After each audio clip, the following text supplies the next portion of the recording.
오늘 우리에게 주시는 하나님의 말씀 예레미야 47장 1절부터 7절까지 말씀입니다. 예레미야 47장 1절부터 7절까지 말씀.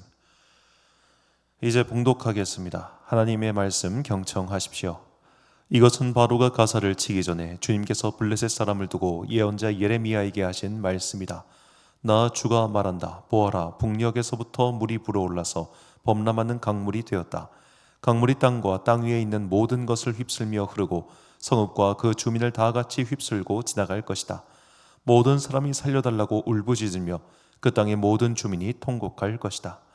군마들의 요란한 말바꿀 소리, 덜컹거리며 달려오는 병거들의 요란한 소란한 바퀴 소리에 아버지들은 손이 풀려서 자식들을 돌볼 겨를도 없을 것이다. 블레셋 사람들을 모두 파멸시키고 뚜로와 시돈에서 올 수 있는 최후의 지원군들을 모두 멸절시킬 그날이 왔다. 크레타 섬에서 살아남은 블레셋 사람들을 나 주가 멸망시키겠다. 가사는 슬픔에 겨워 머리털을 밀고 아스글로는 말문이 막힌다. 안하게 살아남은 자들아, 너희가 언제까지 몸에 상처를 내며 통곡하려느냐. 너희가 주님께서 보내신 칼아, 내가 언제까지 사륙을 계속하려느냐. 제발 너의 칼집으로 돌아가서 진정하고 가만히 머물러 있거라 한다마는 내가 그 칼을 보냈는데 그 칼이 어떻게 가만히 쉬고 있겠느냐. 그 칼은 아스글론과 해변 지역을 치라고 내가 보낸 것이다. 아멘. 그날이 올 때까지 인내라는 제목으로 하나님의 말씀 선포하겠습니다. 자, 어제 본문은 이집트에 대한 심판의 말씀이었고 오늘 본문은 블레셋에 대한 심판의 말씀입니다. 자, 이제 예레미야서 부록 파트에 해당되는 부분을 우리가 강의하고 있는데요. 이제 블레셋과 모압과 암몬, 에돔, 다메섹 그리고 마지막으로 바벨론까지 하면 이제 부록이 모두 끝나게 됩니다. 자, 오늘 이제 블레셋에 대한 예언의 말씀인데 분량을 보시면 알겠지만 굉장히 짧습니다. 그래서 내일 읽을 48장과 함께 하려고 했는데 또 내일 읽을 48장은 또 47절 분량이나 되는 예레미야에서 거의 가장 두 번째로 긴 본문입니다. 그러니까 어떻게 두 개를 맞출 수가 없어가지고 일단 이렇게 됐다 말씀을 드립니다. 자, 이 블레셋에 대한 예언의 말씀은 이렇게 짧습니다. 짧은 이유가 무엇일까요? 이미 예레미야가 살아있는 동안 블레셋이 망했기 때문입니다. 그러니까 오늘 본문에 보면 대충 이 시기를 이 말씀을 하시죠. 1절을 보니까 아직 바로가 블레셋을 치기 전이라고 나옵니다. 그러니까 이집트 왕 바로가 갈그미스 전투를 위해서, 갈그미스는 유프라테스강 북쪽이거든요. 나일강에서부터 유프라테스 북쪽까지 이동하는 길목에서 그냥 블레셋을 쳐버렸던 거예요. 그러니까 그 이동하는 길목에서 요시아가 막다가 요시아가 죽고, 그리고 또 올라가는 길에 블레셋도 쳐버리고, 그러니까 길을 그냥 원활하게 뚫어 버리는 거죠. 왜냐하면 갈그미스에서 이제 바벨론과 전투를 치러야 되는데 어떻게 보면 보급로가 일정해야 될 거 아닙니까? 그 보급로를 위해서 중간에 거시적거리는 남유다랑 그리고 블레셋을 모두 쳐버렸다. 그런데 블레셋 같은 경우는 이때 뭐 남유다도 거의 뭐 망하기 직전이었지만 블레셋도 거의 간당간당했어요. 그 이유는 아수르가 이 두로와 시돈이라고 하는 블레셋의 어찌 보면 동맹국이면서 아주 가까운 이 페니키아를 다 쳐서 거의 다 엎어놨기 때문입니다. 이 완전히 엎어졌던 페니키아가 바벨론이 완전히 또 없애버리고 하여튼 그런 이 중동 지역에 그때 막 격변기였어요. 이 격변기에서 가장 먼저 망한 게 블레셋이란 나라였다. 이걸 기억하면 되겠고요. 자, 이 블레셋에 대한 이 심판의 말씀은 이사야 44장, 아모스 1장, 그리고 스바냐 2장 등에 나와 있습니다. 그런데 이렇게 장이라고 하니까 되게 많이 나온 것 같지만 오늘 분량과 크게 차이가 나지 않습니다. 즉 보면 블레셋은 일찍부터 이렇게 쇠락길을 걷고 있었어요. 그래서 이 우리가 사울 왕과 다윗 시대에 그렇게 강력했던 대적이었던 블레셋에 대한 심판의 말씀이 고작 이것밖에 나오지 않은 이유가 바로 거기에 있습니다. 이미 선지자들이 활동했을 시기에는 그들은 많은 힘을 잃고 있었다는 것이죠. 간단히 블레셋이라고 하는 민족에 대해서 말씀을 드리면 블레셋은 이 히브리어로 블레셋입니다. 우리 음가로 이렇게 읽는 건데 정확하게 히브리어에 좀 가깝게 읽다면 플래시 이렇게 읽어야 될 것 같아요. 그래서 헬라어로는 이들을 필리스틴이라고 하고 여기서 우리가 팔레스타인이라고 부르는 팔레스타인이 나왔습니다. 팔레스타인은 영어고요. 필리스틴은 헬라어, 그리고 플래시 이게 히브리어 이렇게 생각하시면 되겠어요. 이들은 크레타 섬 출신의 해양 민족입니다. 그래서 가나안 지방에서 가장 빨리 철기가 문명화된 나라고, 자, 가나안 지방의 토착 민족과는 다른 민족이라는 점, 학자들에 따라서 하는 얘기는 이 크레타 출신의 아마도 그리스인들이었을 것이다. 그래서 이들이 사용하는 언어가 그 당시 가나안 원주민들과는 달랐다. 그렇게 말을 하고도 있습니다. 정확한 것은 이들이 그렇게 많은 기록을 남기지 않았기 때문에 우리가 언제 어떻게 멸망했는지는 좀 알기는 어려워요. 아마 그 큰 세계사의 흐름 속에서 그쪽에 잠시 자리를 잡았다가 사라진 많은 민족 중에 하나였다. 단지 우리가 이 성경에서 이들의 이름이 일찍부터 나오기 때문에 기억하고 있는 그런 민족인 것이죠. 자, 먼저 이제 이 시기적으로 봤을 때 아모스와 이사야는 거의 동시대 사람인데, 이제 아모스는 일단 제외하고 이사야서에서 이 블레셋에 대해서 심판의 말씀이 선포됩니다. 이사야 19장 28절부터 29절 보니까 아하스 왕이 죽던 해, 이때가 기원전 715년이에요. 이 연도를 살짝만 기억하시고요. 경고가 임하니라. 블레셋 온 땅이요, 너를 치던 막대기가 부러졌다고 기뻐하지 말라.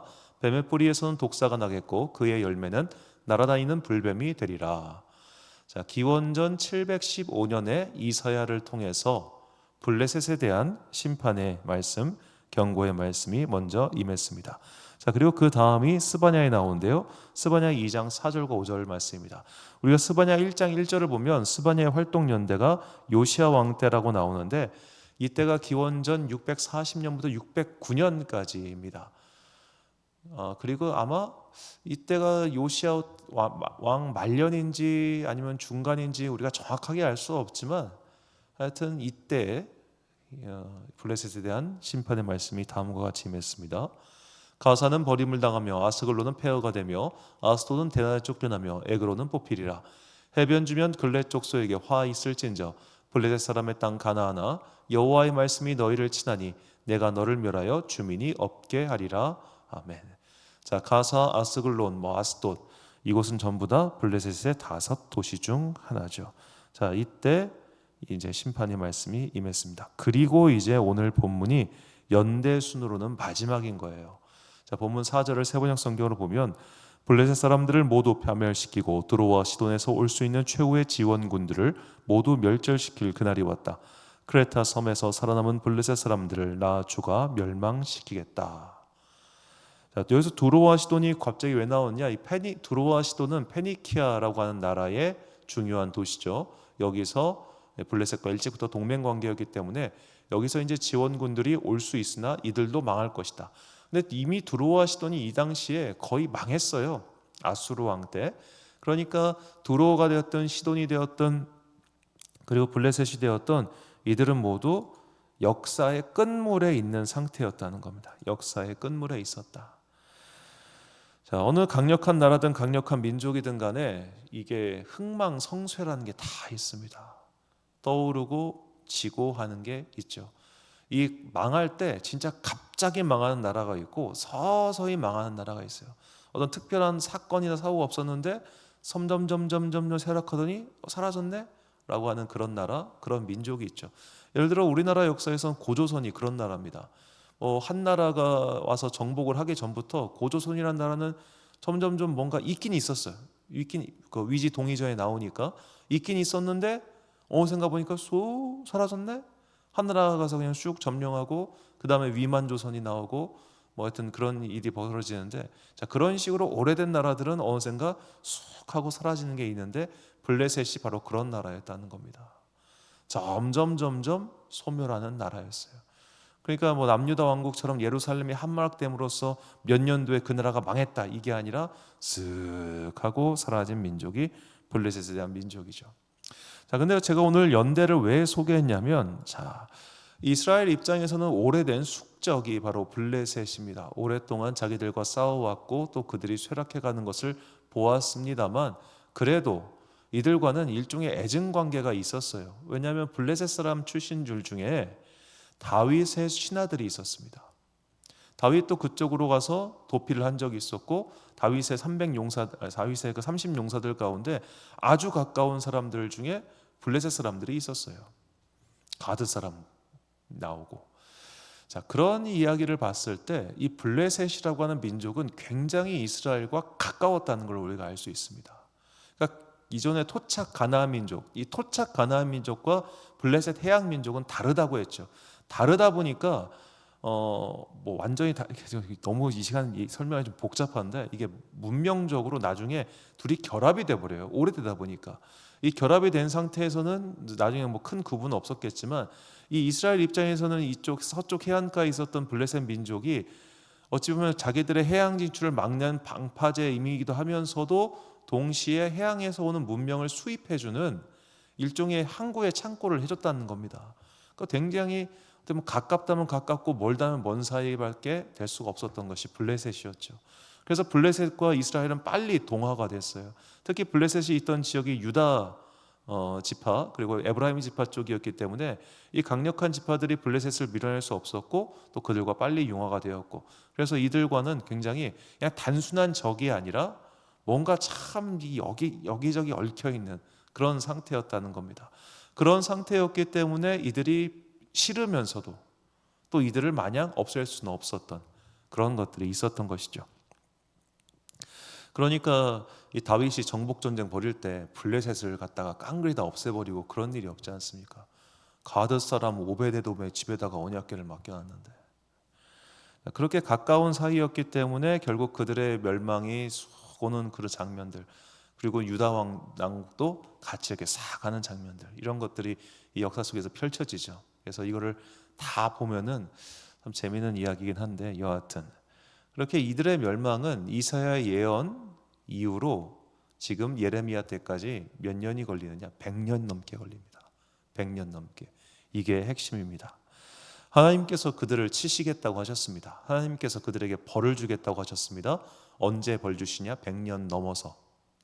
그러면 우리는 그런 예언은 받아들이지 않을 겁니다. 아니, 100년 지나서 이루어지는 게 무슨 의미가 있어? 예를 들어 우리에게 지금 누가 와가지고 우리가 이렇게 살면은 100년 후에는 지구의 기후가 완전히 망가져가지고 우리의 후손들이 살 수 없는 땅이 될 겁니다 라고 했을 때, 그것에 대해 강렬한 위기감을 느끼고, 우리 모두가 힘을 합쳐서 이 지구의 멸망과 지구의 훼손을 막아야 됩니다 라고 그렇게 적극적으로 나서는 사람이 얼마나 되겠습니까? 100년 후의 일은 그냥 나에게 그렇게 와닿는 시간이 아니잖아요. 마찬가지로 이사야에게 하나님께서 블레셋에 대한 심판의 말씀을 주셨습니다. 그런데 그것이 100년 훌쩍 넘어서 이루어지는 일을 하면 그거를 듣는 사람들이 그것에 대해서 무슨 감흥이 있겠습니까? 그럼 왜 주셨을까요? 차라리 예레미야 때처럼 진짜 임박해서 이들이 거의 다 멸망이 임박했을 때 그때 주시지, 왜 그렇게 일찍 아직 한참이나 남은 그 전에 이 말씀을 주셨을까?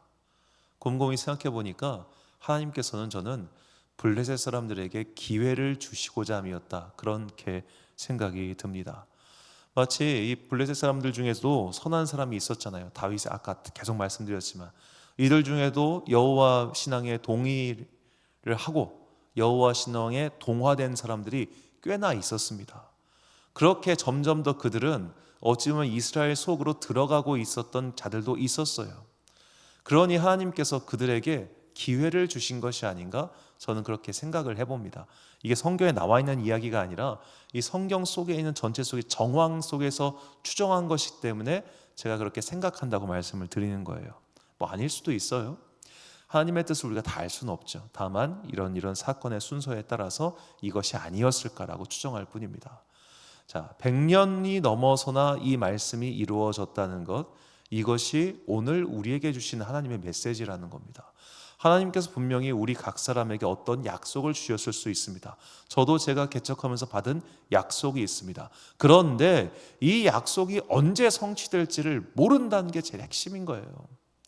하나님께서 이사야에게 이 블레셋에 대한 심판의 말씀을 주셨을 때 분명히 그 이스라엘 공동체 안에는 블레셋에 대한 원한을 가진 사람도 있었을 겁니다. 그 원한을 가진 사람이 이사야를 통해서 그 말씀을 들었을 때 얼마나 기뻤겠습니까? 내 원수와 같은 블레셋이 이제는 망하겠구나. 하나님 감사합니다. 저들이 빨리 망하게 해주세요 라고 기도하는 사람도 있었겠죠. 그런데 110년이 훌쩍 넘어서나 그 말씀이 성취되었다는 것을 봤을 때 우리는 이 심판의 말씀의 지연이 어떠한 목적에서 왔는지를 궁금하게 됩니다.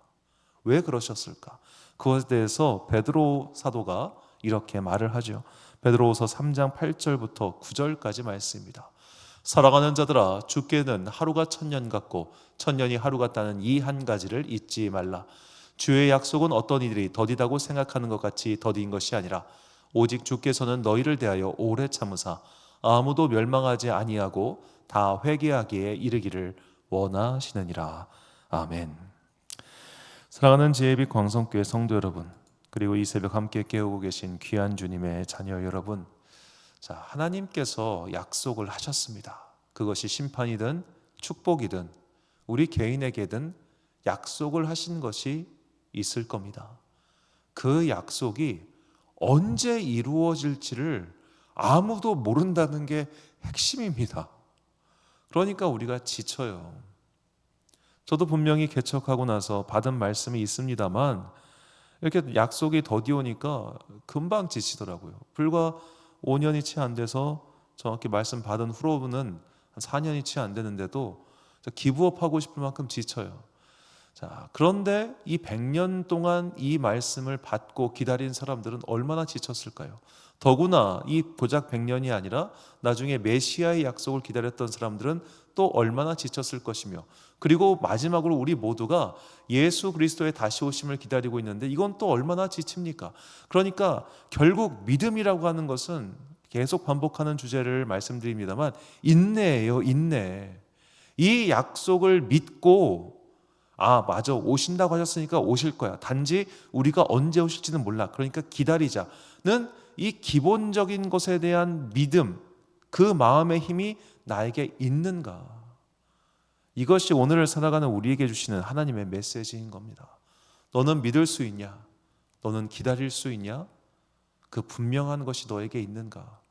우리는 어쩌면 기다리지 못하기 때문에 하나님을 등지고, 기다리지 못하기 때문에 나의 방식을 추구하고, 기다리지 못하기 때문에 그토록 분노하고 짜증내고 혹은 슬퍼하는 것이 아닌가, 그런 생각을 요즘 많이 합니다.